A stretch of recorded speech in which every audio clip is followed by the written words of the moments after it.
18 Desember 1956 lahirlah seorang aktivis HAM, yakni Munir Said Tholib. Ia adalah anak ke-6 dari 7 bersaudara. Ayahnya bernama Said Tholib. Munir memiliki garis keturunan Arab. Ia menghabiskan masa kecil dan menempuh pendidikan di kota kelahirannya, di kota Malang lah. Ia dibesarkan oleh keluarganya.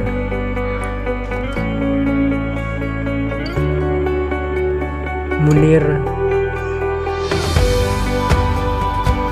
berkuliah di Fakultas Hukum Universitas Brawijaya Malang.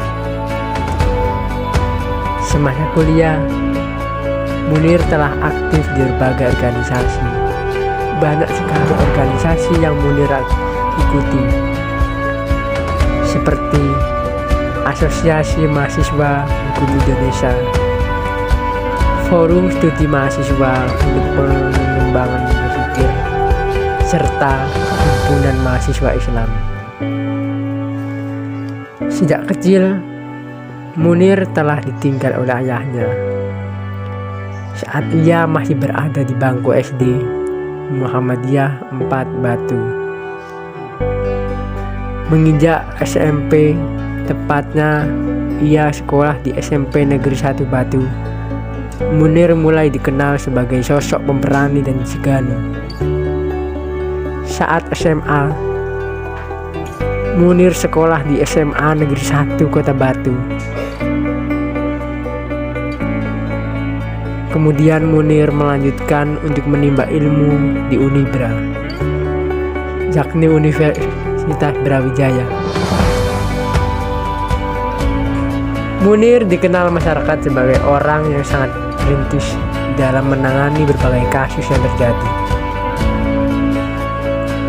Munir pernah menangani kasus sengketa agraria, yaitu sengketa tanah.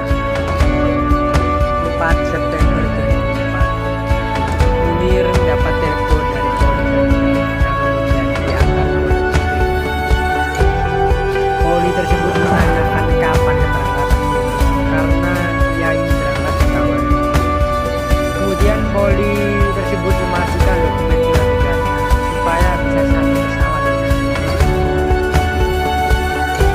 6 September 2004, sekitar pukul 21:55 waktu Indonesia Barat, pesawat Garuda Indonesia dengan nomor penerbangan GA974 yang ditumpangi oleh Munir lepas landas dari Bandara Soekarno-Hatta. 7 September 2004, pesawat yang ditumpangi Munir sempat transit di Changi, Singapura. Pada 7 September 2004, sekitar pukul 00:40 waktu setempat. Saat transit, kemudian Munir di saat transit tersebut terlihat di Cafe Bean pada pukul 1:50 dini hari. Pesawat lepas landas dari Changi dan melanjutkan penerbangannya ke Amsterdam, Belanda, untuk melanjutkan studi pasca sarjana. Namun baru 3 jam setelah terbang dari Changi, Munir diketahui sakit. Ia beberapa kali ke toilet. Kemudian Munir dipindahkan dari tempat tidurnya ke kursi di samping dokter tersebut. Adapun dokter itu duduk di kursi samping. Setelah sempat dirawat oleh dokter, nama Munir pada akhirnya tidak dapat diselamatkan. Munir menghembuskan nafas terakhirnya pada pukul 8:10 waktu setempat, ketika pesawat berada di ketinggian 40.000 kaki di atas tanah Rumania. Munir yang berangkat dari Jakarta dalam keadaan sehat, namun ia meninggal dunia sebelum pesawat mendarat di Amsterdam. Pesawat yang ditumpangi Munir mendarat di Bandara Schiphol, Amsterdam pada 7 September 2004 pukul 10.00 waktu setempat. Setelah mendarat, 10 petugas polisi militer masuk ke pesawat untuk menjalankan prosedur pemeriksaan saat ada penumpang meninggal dunia dalam penerbangan. Setelah menumpang pesawat, dilarang turun selama 20 menit dan pemeriksaan pesawat. Jasad Munir sempat diautopsi oleh pemerintah Belanda sebelum kembali ke Indonesia. Pada 12 September 2004, jenazah Munir pun dimakamkan di Kampung Munir. Berselang 2 bulan lamanya, Netherlands Forest setelah kematian Munir mengabarkan bahwa kandungan arsenik dalam jumlah dosis yang sangat dan ditemukan di tubuh sang aktivis tersebut. Mendengar informasi tersebut, pada 12 Desember 2004, istri Munir, Syawati, kemudian mendatangi Mabes Polri untuk meminta hasil autopsi suaminya. Namun, Suciwati gagal untuk mendapatkan hasil autopsi Munir. Selanjutnya, Presiden Susilo Bambang Yudhoyono yang kala itu belum lama menjabat menggantikan Megawati di kursi kepresidenan. Beliau berjanji akan menindaklanjuti kasus pembunuhan Munir. Di saat itu, sejumlah LSM kemudian mengadakan jumpa pers di kantor Kontras untuk mendesak pemerintah segera melakukan investigasi supaya menyarankan hasil autopsi kepada Munir. Dari situ terbentuklah tim penyelidikan independen dengan masyarakat sipil, desakan demi desakan kepada pemerintah untuk mengungkap pelaku serta dalang di balik kasus pembunuhan Munir disuarakan oleh banyak sekali di berbagai daerah. Dan pada akhirnya lah Polikarpus pada 28 November 2004 sebanyak 8 udara melakukan penerbangan bersama Munir periksa di Mabes Polri. Selanjutnya totalnya ada 21 orang yang diperiksa. Setelah mendapatkan desakan demi desakan, gelombang demonstrasi dari masyarakat berbagai daerah dan para aktivis HAM, Susilo Bambang Yudhoyono akhirnya mengesahkan tim pencari fakta yakni TPF.